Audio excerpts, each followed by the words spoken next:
What up, everybody? It's April Dawn. I'm here for The Sinner Part 6. I looked it up online to see what the reviews were or what the synopsis was, but I kind of wish I had seen it for myself. So let's go ahead and get started. Mason is walking up to the house. He's in vigilante mode. He wants to mess up JD for what he did to his daddy brother. I don't know if that was his daddy or his brother.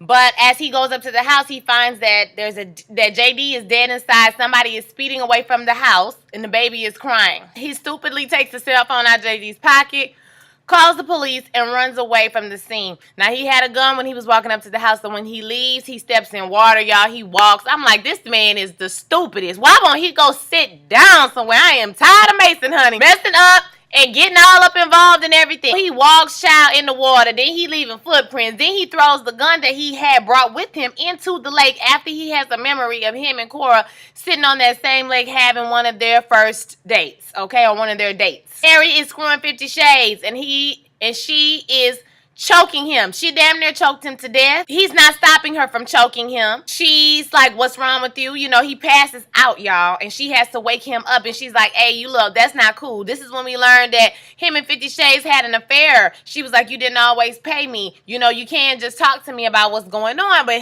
obviously he don't want to talk about what's going on, so she like, look, I'm done with this. It's over with. I ain't know 50 Shades had a heart. Look at that, Jesus. I said 50 Shades. You got you a little heart. So they did have an affair at one time. And now, she don't want nothing to do with him no more. She says she done with him. Jigsaw and Harry are at the crime scene. Jigsaw says something about, a spider on the brain. Cora is in his head like a spider on the brain. And, because he's still trying to, make sense out of the whole situation about what's going on with Cora, and he mentions it, and his theory comes up again, and she says something smart and out the way to him. She said, why all this, we still don't know all the questions and things you found out. We still don't know why Cora killed Frankie Belmont. That question is still not answered. So Cora's meeting with her lawyer.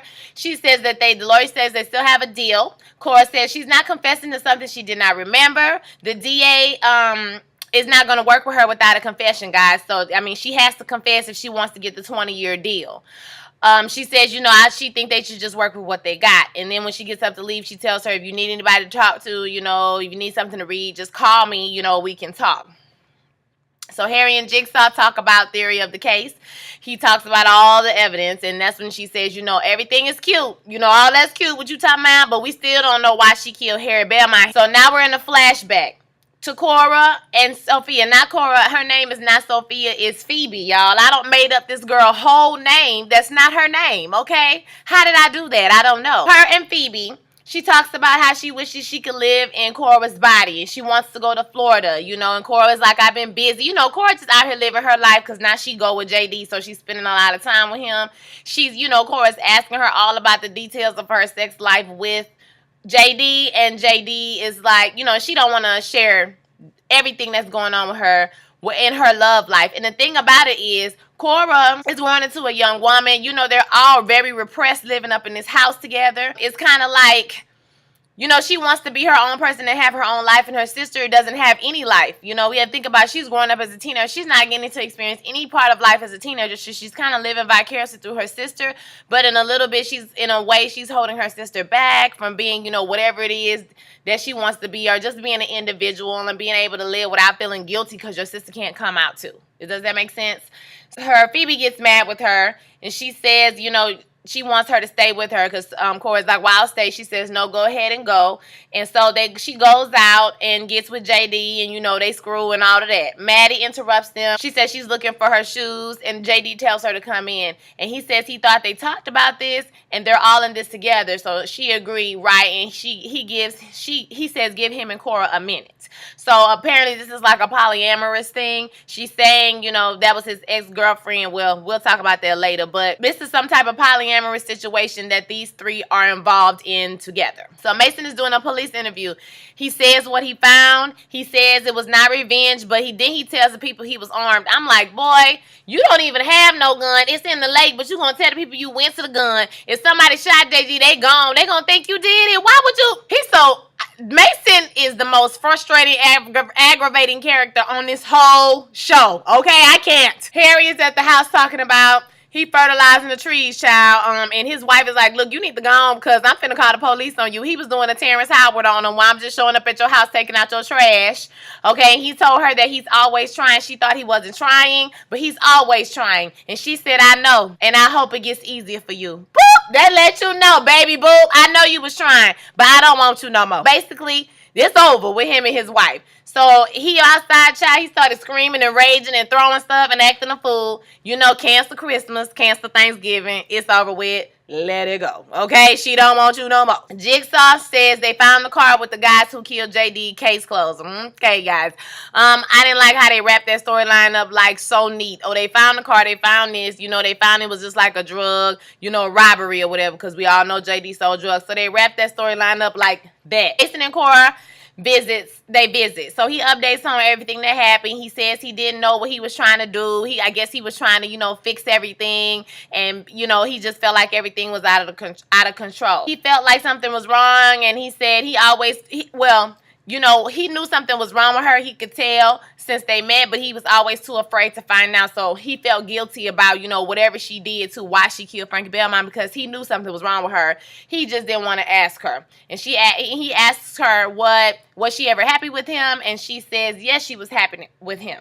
Harry is back at the house, you know, after he was standing in the rain, raging, acting a fool. Cora calls him and says that he has to get her out of the jail so she can try to remember what happened that night. And he's really frustrated, and you know, because she's hit a wall, she can't remember. So she pep talks to him and begs him to come up with some kind of way to get her out of the jail. So we're flashbacking again to Phoebe. Phoebe's in the hospital now. She has gotten really sick. So if Cora goes to the hospital, she gets in the bed with her. She lays down with her. Okay, Harry is trying to convince Jigsaw to let her go back to the crime scene. She says no. But she like, you got to convince the judge. The judge is like, no, she ain't getting out of jail, you know, because we don't even know what happened. What are we letting her out of jail for, right? He brings up a DWI that he pulled over that judge for a long time ago. So the judge was like, all right, cool. I mean, go ahead and take her. You really going to do that? And he was like, yeah, I'm really going to do it. So we're in another flashback. JD and Cora, they're discussing Phoebe and how, you know, he thinks that he should let her go so that Cora can live her life. And I mean, you know, she holding her back, and he calls her a vampire and says she will be a shell of a person, you know, trying to hang on with Cora. He tells her to pack some clothes and he wants her to come live with him. He takes her phone when they get back to the house, though, honey. So that lets you know that this is some type of abusive, controlling relationship if she can't have her cell phone when you're not around. Now, I ain't gonna lie, some of it was true, because she is a vampire. Phoebe is. But she your sick sister. It's kind of like, it is what it is. You either gonna deal with it or not. I mean, they are too old to be living at home. I mean, she in her early 20s, and her parents won't let her go, and they treat Phoebe like she's a child, and she's over 18 years old. It was true to what he was saying, but you don't want to do it like that. You don't leave like that, girl. You just go to college. Okay, and you move away. Talking about come live with him, and then when he took her phone, that just gave me a real bad feeling. So Harry gets her out of jail, and they only have a half hour. They have 2 hours, but it's going to take them a while to get there and get back, so they only have a half hour. They get to the country club. The lady is there. She lets them in. They walk around. They go into the basement area. You know, I hope he recording all this stuff that's going on, and she gets nothing. Okay, and they decide to leave. We're flashing back to Cora, coming home and complaining about her calling. She's, you know, gonna leave her. She's gonna do this. She's gonna do that. And I'm like thinking in my brain, like, Cora's a grown-ass woman, though. Like, she can't leave you, girl. Like, I mean, you know, like, at some point, you know, she got to leave the house. She can't be with you forever. Of course, I know that you're smart enough, because Phoebe is very smart. She's very, you know, she's very social and personable, even more so than Cora. So I know you got enough sense to know that you're sick and your sister needs to live her life. So, like, part of it is, you know, selfishness on Phoebe's part, because she don't want her sister to leave. She lays in the bed with her and asks her to tell her the details about her and JD. And then they start, you know, say, I want you to show me how he touched you. Show me how he do this and that. And child, it went left. To the left. I said, wait a minute. No, God. No, they're not going to do this. And they did it. Y'all, they have been unmonetizing my videos, so I cannot say what I'm gonna say, but if you saw the show, you saw what was happening, child, and it was gross. Now after that, I don't know what happened, because I'm not gonna lie, it kept cutting off. I tried to watch it like 3 times and it wasn't happening. But I'm assuming that at the end of the episode that it went back to her and Harry. She looks in the doorway, a familiar doorway that's on the grounds of the wait, hold up. They arrive. Okay, so yeah. So anywho, in the forest, she sees a familiar doorway, a door, a house, and she says, you know, it happened there. That's where it happened. And that was it. Episode 7. We gonna get into it, y'all. Peace.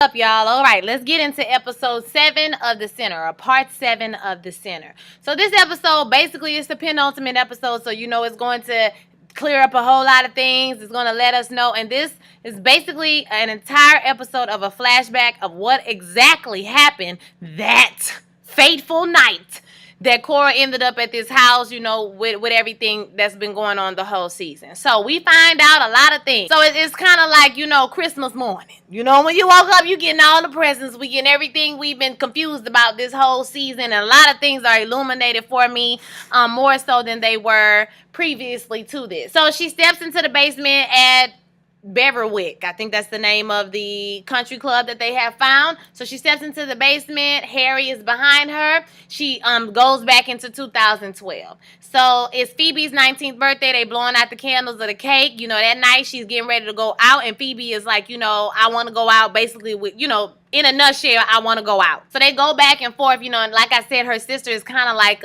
you know, she has a hold over Cora, and Cora wants to make her happy. So she basically threatens her and says, I'm going to scream and wake our parents up if you don't take me with you. She takes her out to the club because she bought her a nice dress. So she takes her out to the tap room. So this is something we did not know, that Phoebe was at the tap room with Cora the night that all of this happened. She imagined it as Maddie. Maddie was there too, but she imagined the times that Maddie was talking to her, telling her, you just gonna leave me here and you want him to kill me and all that. That was actually Phoebe, okay? Or some of it was Phoebe. So we get there, said, I'm gonna take you out just for about an hour, and then I'm gonna bring you back home, okay? That's it. She helps her out the door. She's stumbling, y'all. She can't even hardly stand up and walk, okay? But she wanna go to the dang on club.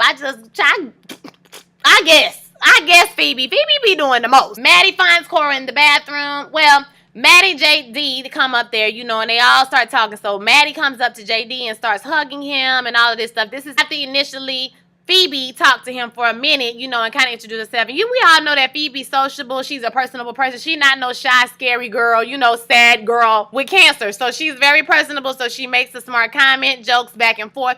Maddie walks up to them and is like, oh, is it teen night? You know, trying to do a mean girl situation. So Maddie later corners Cora in the bathroom and tells her, you know, you looking for this family and this husband and his kids and this white picket fence girl. It's not going to happen for you. He's not going to give that to you. Did you hear about the girlfriend that he had before me? That girl lied and said she was on birth control and she got pregnant, and he told her that he didn't care, and so she walked in front of a car. So this is the story that she told the first episode or the second episode about what happened, why she killed Frankie. So we know that's not true. That's where she got that story from, and we'll find something else about that story later on. So the girl walked in front of a bus or whatever, and JD didn't even care. JD offers them some pills at the table. I forgot to say that part. And Phoebe takes the pill. Cora did not take the pill. Okay, so before we thought she had taken the pill, but JD lies to her and says, oh, we took the pill like 30 minutes ago, him and Maddie. So Phoebe hurries up and take it before Cora can even stop her from taking the pill. When Maddie and Cora were in the bathroom, Phoebe overhears them and she comes out of the bathroom, and honey, she got Maddie together, honey, and told her that, why you look so sad, girl? I mean, you could really see it, like, you know, right around here, girl. You look really sad. I mean, what happened to you, girl? Phoebe got her together with the quickness. She gathered her, honey, and I was here for it. I'm not gonna lie, because sometimes Cora do need to stand up for herself, and she won't. And we know that Phoebe is the more feisty out of the two. So because she was there, actually, she could stand up for her sister. She had her sister back, which was dope to me. But Phoebe was trash by the end of the night. But I can't really get mad at Phoebe because she ain't never got none and she ain't never gonna get none. I can see why she wanted to live it up, but at the same time, you can see that you making your sister uncomfortable. I wouldn't care either. If I had cancer and I was on my way out, I might be like, girl, you just got to deal with it tonight. Cora is basically ready to go home, okay? The bell rings for last call. They're ready to go home. They in the parking lot. So the scene that Cora previously remembered with Maddie saying that she was going to leave her and she was going to, that was Phoebe. Phoebe was saying, oh, you want me to die. So Phoebe was saying, you want me to die or whatever. So, like, you can go off with this guy and be happy forever. So, basically, another guilt trip. And so she wants to continue on and go wherever they're going after this party. She gets in the truck. They get in, it's gonna be all good, supposedly, whatever. Y'all know it ain't gonna be all good. They get together, they sit in the backseat of the truck. About halfway there, Phoebe has to go to the restroom, so they pull over and she gets out. She goes to the restroom and Cora washes Phoebe's dress in the stream in the woods. Oh, I guess she peed on herself. My bad. She already peed on herself. She was high though. So, I don't think that necessarily had anything to do with her sickness. But she was high, so she used the bathroom on herself. And when she gets out, she starts tripping. She's shivering. She's upset. She can't breathe. And, she's really peaking on the drug. And Cora is trying to help her come down, the correct way. When Cora steps away to retrieve her purse from a tree, she watches Phoebe. She was looking at Phoebe and she was like staring at her for a while before she went over to her. It was almost like she was going to leave her standing there because she was just looking at her and the girl was just flopping. She weak, so she was just kind of like reaching out but she's weak. And I think for a second, Cora was thinking about leaving her out there. I'm not going to lie. But she doesn't leave her out there. She helps her get dressed. She questions, Phoebe starts to question all the clothes that she has packed in the bag because, she doesn't know that Cora is leaving and she's going to stay with JD forever, okay? Cora then tells her everything that, her and JD were going to leave, or she was going to go live with JD. She had packed her bag because she was going to leave. So sister's kind of upset about that, but they continue on to their destination. They're joined by another truck of guys who are hollering and screaming, ready to party, like this other room. So this is the place where, she was with Harry on the last episode and where she found, she says she remembers what happened. Going to this house, and inside of the house is guess who? Frankie Belmont. So he introduces him, gives him a big old hug. Hi, this is my friend Frankie Belmont. Frankie and Sophia, honey, they hit it off. It was like everything, like Truly, Deeply. What's that movie? Truly, Love, Deeply, and whatever. Child, they hit it off in 5 seconds. They were like, soulmates. And Frankie isn't actually a bad guy. He's actually a good guy. So he said he was just crashing at the place since he had a panic attack. And so him and Phoebe start talking and they immediately hit it off. She tells him she has what did she say? Some kind of heart, and she tells him basically she has lymphoma, she's a virgin and all this, that. And he is not phased, girl. He is not phased. He is rubbing her feet. They are just, he said he feel like he known her forever and they just getting along. I was like, get it, Phoebe. Do it, girl. Okay, if you don't never do it again, do it tonight. Now, on the other hand, Cora and JD make their way up to an office to meet some dude named Todd. Now, something tell me Todd still work at the country club, or Todd own the country club, or Todd got something to do with this country club child. Todd, he's sitting there looking all ominous, and he puts his left hand on Cora's leg. That lets you know that something is about to go down. And I feel like at this point we can see that JD is basically about to pimp her out. So Maddie comes into the room and JD promptly tells her to leave. She doesn't have a car. She can't get home. He said, I don't care. You need to leave anyway. Just because you got pregnant, it doesn't make you matter. And just because you walked out in front of a car. So there is the story. She wasn't actually talking about his ex-girlfriend before her. She was talking about herself. I kind of could put that together because the story was real personal. Like, all this girl business. Okay. Maddie was upset. He tells her to get on out. But my thing is, at this moment, you can see Cora's face change to realize what type of man that she's dealing with. Because if somebody say, just because you got pregnant, that don't make you matter. And just because you walked in front of a bus, a car, you don't matter? How? I don't understand. Cora goes to look for Phoebe. She ready to go. Cora like, hey, look, I feel my body is tingling. My spidey sense say it's time to go. Phoebe is obviously not even though she's more social, Cora is, she hasn't been out like this. So she's trusting of people that she probably shouldn't be trusting of. Even though Frankie is a nice guy, the rest of them ain't. Cora is ready to go. She's walking around. She's trying to find Phoebe. She's trying to find her, find her. So she finally finds her in this outhouse, and she's dancing with Frankie, and they're really, really getting along. So she's ready to leave. Her sister tells her, you know, you have given up a lot for me, and now it's time for you to take care of yourself. Girl, bye. If Phoebe was ready to go, she'll be like, I'm ready to go. I'm about to start acting real sick if you don't take me home. So, I mean, I didn't like Phoebe for that.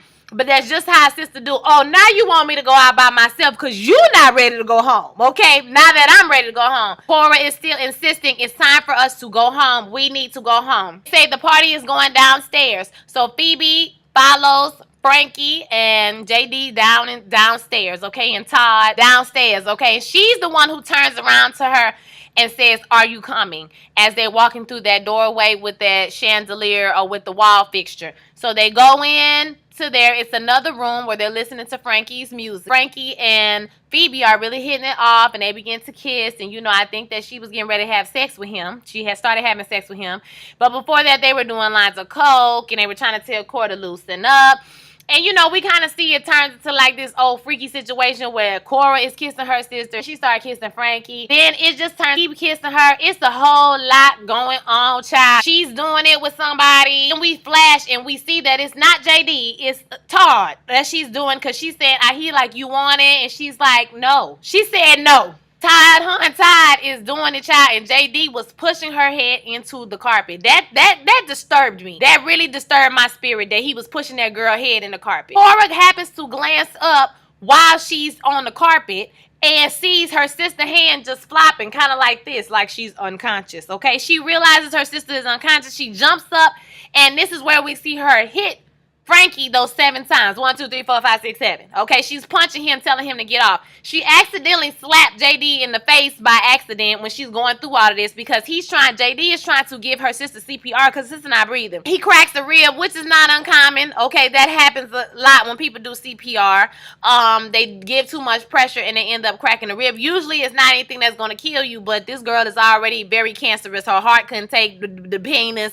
Child, I don't know. She passed out. So at the end, all we see is JD jumps up and he knocks her over the head with the old school ashtray. Great guy, right? So that was the episode. Now, this is the question that I have. When Harry went to go visit her parents, they told him that Cora ran away from home. She wasn't thinking about anybody but herself.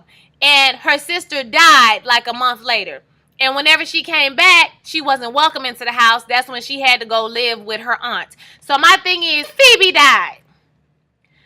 What happened? She just brought her dead sister back home.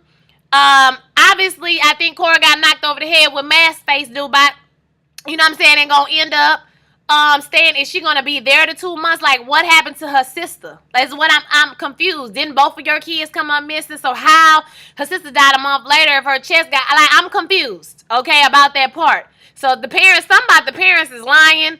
And, you know, I need this last episode to tell me all what happened. Because I am generally confused. Because I could have swore they said she left and her sister died a month later after she ran away.